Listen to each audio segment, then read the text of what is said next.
देवामध्ये चुका काढतात, देवाला नावं ठेवतात आणि देवाची बराबरी करतात. काही काही माणसं म्हणतात भगवान श्रीकृष्ण परमात्म्याने 16,108 बायका केल्या, मग आम्ही 2 केल्या तर काय बिघडलं म्हणतात. बघा ना, अरे तुमच्यामध्ये एक बायको सांभाळण्याचं सामर्थ्य नाही, एक बायको तुमच्या जीवाला ताप ताप देते, 2 कधी सांभाळणार. पण देवाची बराबरी का करता? तुम्ही म्हणता कृष्णाने चोऱ्या केल्या तर आम्ही केली तर काय बिघडलं.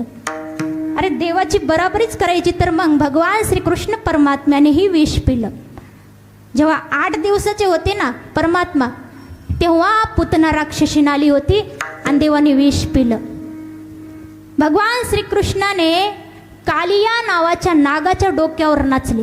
तो कालिया नावाचा नाग एवढा विशाल होता, त्याला 100 फणे होते. देव त्याच्या डोक्यावर नाचले. आपल्यामध्ये आहे का एवढी हिंमत? आपण साधं सापाचं पिल्लू जर आज या ठिकाणी सापाचं पिल्लू कुठून निघालं तरी पब्लिक उठून लगेच बाहेर पळून जाईल, एवढं घाबरतो आपण सापाला. आणि देवाची बराबरी करतो. अहो भगवंताने दावानल नावाचा अग्निप्राशन केला, गिळून घेतला. आपल्याला साधा अगरबत्तीचा चटका बसला तर सहन होत नाही, लागलो देवाची बराबरी करायला. देवाने 7 कोसाचा गोवर्धन पर्वत उचलला. आपण एखादा 2 किलोचा दगड आपल्या करंगळीच्या नकावर असा उभा करू शकतो का? जसं देव